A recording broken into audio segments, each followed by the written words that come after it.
Բարև ձեզ, ես Արիելա Մարկոսյանն եմ, սովորում եմ Հարավային դպրոց Մխիթար Սեբաստիացիոն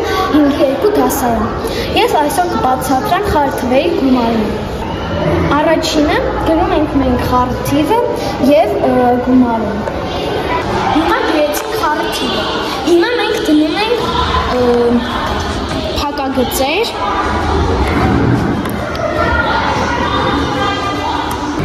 Հիմա փակագծերը գրեցինք, հիմա գրում ենք խառը թվեր։ Մենք գրեցինք մեր կոտորակները։ Հիմա գրեցինք մեր խառը թվերը և կոտորակները։ Հիմա գումարել ենք խառը թվերը և կոտորակները։ Առաջինը գումարում 6-ը և 2-ը։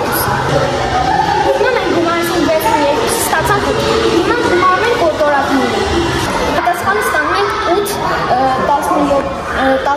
11։ Եթե փակագծում համարիչ ունենում է, համարիչը չենք գումարում։